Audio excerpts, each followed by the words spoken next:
I'm Jay Hill, and I'm back for another show, another Dave and Jay show without Dave, but with my special guest, Monty Solberg, the principal and the founder of New West Public Affairs. Did I get that right? You absolutely did. Okay, well, it's great to be back for sort of the second segment on this SNC Lavalin debacle. I'll call it what it is, and the mishandling of it by the Prime Minister and the PMO, the Prime Minister's office in Ottawa. It's a huge controversy. I believe that it strikes to the heart, very heart of our democracy.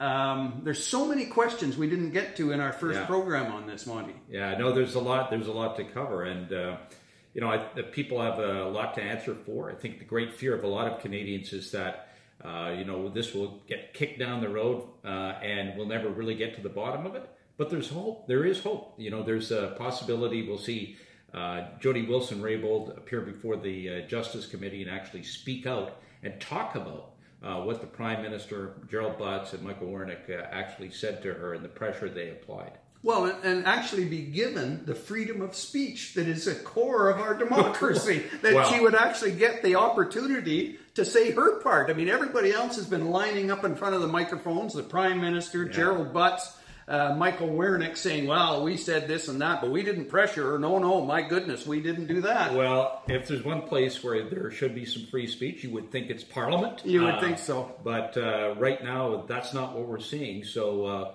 we're hoping that between the Prime Minister and the now Justice Minister Lametti, we actually see them release her and allow her to speak. And as she likes to say, speak her truth. Yes, sir. And we hope she finally gets a chance to do that. Because, you know, this is not, as we said before, this is not some minor issue about expenses, some partisan attack.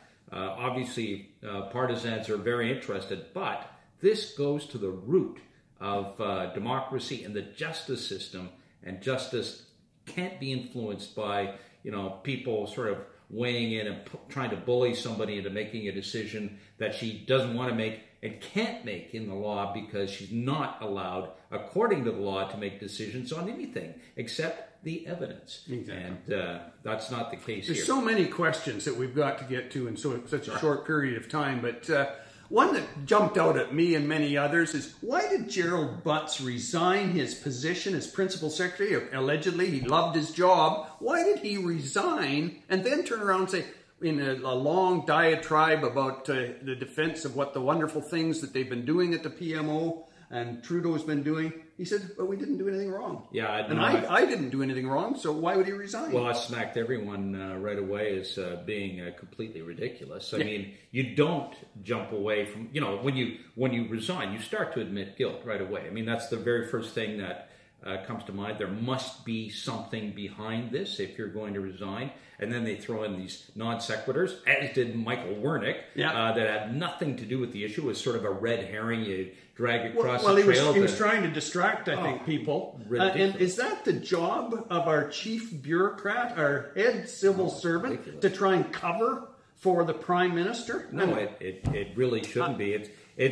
I was frankly ashamed of his performance. Ashamed as a Canadian. It was shocking, and it will stand out, I think, in the history of Canadian politics as a time when a top bureaucrat really displayed sort of a lack of objectivity in a way that I just don't recall. So me either.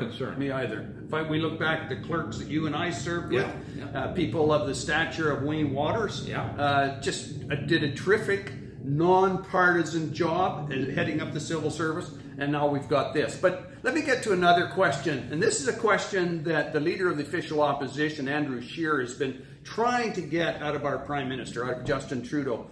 Did Trudeau ever convey to Wilson-Raybould, following the September 4th decision by the public prosecutor, that he would prefer that SNC Lavalin receive the benefit of a remediation agreement rather than facing the courts? Did he ever do that? Because we don't know, and he won't answer that question. Well, the very fact that he won't answer it is troubling. I mean, it sort of suggests right away that there's something to it. If the answer was no, he never said that at all, then it would be very easy for him to put this whole thing behind him. Exactly. He could just say, I didn't do it. The former Justice Minister would confirm that. In fact, I'll release her to speak about that conversation.